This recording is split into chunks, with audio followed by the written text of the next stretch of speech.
เบิ่งกันที่เมืองพ้นทองจัดพิธีประกาศหัวหน้าห้องหัวหน้าของการและหัวหน้าหน่วยงานภายในเมือง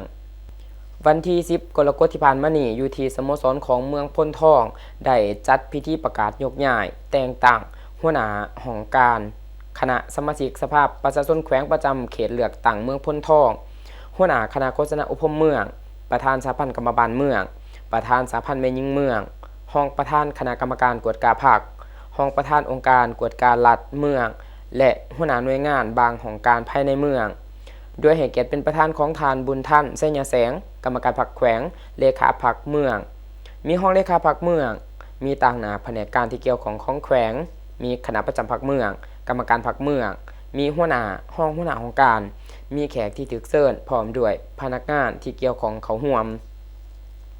ในพิธีทานไม้ปองวรรณวงศ์ห้องหัวหน้าคณะจัดตั้งเมืองได้ผ่าน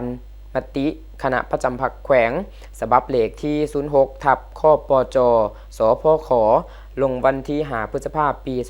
2026ว่าด้วยการสร้างตั้งกงจักรและแต่งตั้งบุคลากรของกงจักรที่คณะประจำสภาพประชาชนแขวงโดยแต่งตั้งนางคำดีนิยมคำเป็นหัวหน้าของการคณะสมาชิกสภาพประชาชนแขวงประจำเขตเลือกตั้งเมืองพ้นทองพร้อมเดียวกันนั้นในพิธียังได้ผ่านมติตกลงของคณะประจำพรรคเมืองฉบับเลขที่76ทับข้อจพ่อมอลงวันที่7 กรกฎาคม ปี2026ว่าด้วยการยกย้ายแต่งตั้งหัวหน้าของการห้องของการและหัวหน้าหน่วยงานบางของการภายในเมืองพ้นทองตกลงเห็นดีแต่งตั้งสหายบุญมีพิมพ์เสนกรรมการพรรคเมืองประธานสหพันธ์กรรมบาลเมืองเป็นหัวหน้าคณะโฆษณาอุปมเมืองเปลี่ยนแทนสหายนางสุดสาครจันทสุริยาที่ยกย้ายไปรับหน้าที่ใหม่สหายนางสุดสาครจันทสุริยากรรมการพรรคเมืองหัวหน้าคณะโฆษณาอุปมเมืองเป็นประธานสหพันธ์แม่หญิงเมืองเปลี่ยนแทนสหายนางคำดีนิยมคำที่ยกย้ายไปรับหน้าที่ใหม่สหายสุรพลเฮืองวันกรรมการพรรคเมืองเป็นประธานสหพันธ์กรรมบาลเมืองเปลี่ยนแทนสหายบุญมีพิมพ์เสนที่ยกย้ายไปรับหน้าที่ใหม่สหายบุญกวางสิหราชกรรมการพรรคเมืองเป็นห้องประธาน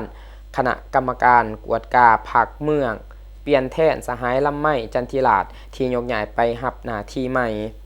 ซึ่งในพิธียังได้แต่งตั้งหัวหน้าหน่วยงานห้องหัวหน้าหน่วยงานบางของการภายในเมืองเติมอีก